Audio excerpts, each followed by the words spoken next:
শুভ সকাল লোপা। শুভ সকাল রেজা। দর্শক শুভ সকাল।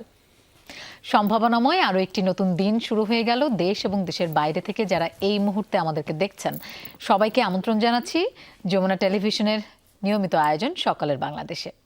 আপনাদের সঙ্গে থাকছি আমি মৌসুমী আহমেদ লোপা এবং আমি আহমেদ রেজা থাকছি আপনাদের সঙ্গে। দর্শক স্বাগত জানাচ্ছি আপনাদের সকলকে আরও একবার। আহমেদ রেজা রয়েছে আপনাদের সাথে এবং সেই সাথে লোপা আছি আপনাদের সাথে। এবং দর্শক একটা জিনিস বলতে চাই যে গান ভালোবাসে না এরকম মানুষ আসলে খুঁজে পাওয়া ভার। কারণ আমরা মন ভালো থাকলে গান শুনি, মন খারাপ থাকলে গান শুনি, লং ড্রাইভে গেলে গান শুনি, অবসরে গান শুনি। এবং আমরা আমাদের পছন্দের অনেকেই রয়েছেন যাদের গান আমরা পছন্দ করি, যাদের গান আমাদের শুনতে ভালো লাগে, যাদের গান আমাদের শোনাতে ভালো লাগে। এবং আজকে এই বন্ধের দিনের সকালটা যদি আমরা গান দিয়ে শুরু করি তাহলে আসলে মন্দ নয়।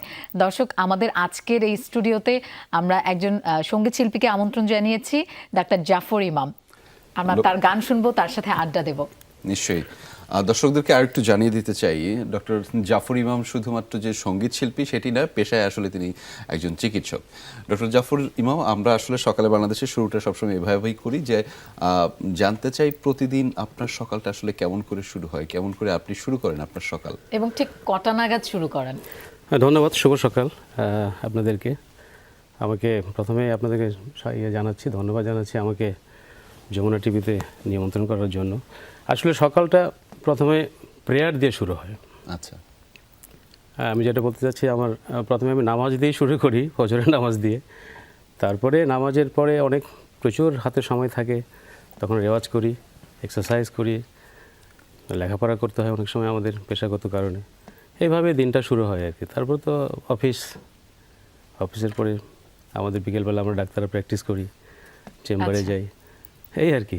সকালবেলা রেওয়াজটা হয়? হ্যাঁ, সকালবেলা নামাজের পরে রেওয়াজটা হয়। আচ্ছা, আমরা রেওয়াজের শুরু একটা গান শুনে ফেলি না? হ্যাঁ, গান তো শুনবোই, কারণ হচ্ছে বন্ধের সকাল, আসলে গান শুনতেও অনেক ভালো লাগবে।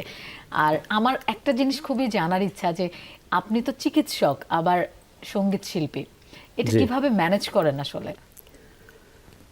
এটা আসলে একটু টাফ আমাদের পেশায়। পেশার বাইরে কোনো কিছু করা বা মেনটেন করা আসলে ভেরি টাফ। তারপরেও এটা ইচ্ছা শক্তির ব্যাপার। হ্যাঁ, মনের মধ্যে যদি আমি দৃঢ় সংকল্প বা ইচ্ছা থাকে, তৃষ্ণা যদি থাকে, এটা সম্ভব ম্যানেজ করা সম্ভব। আমার সেভাবেই লোপার সাথে সঙ্গতি রেখে একটা প্রশ্ন আছে যে আমরা বলছিলাম যে এক একজন এক এক ধরনের গান পছন্দ করেন, গান গেয়ে থাকেন। আপনি আসলে কোন ধরনের গান গেয়ে থাকেন? আমি মূলত আধুনিক গানই করি, তবে আমি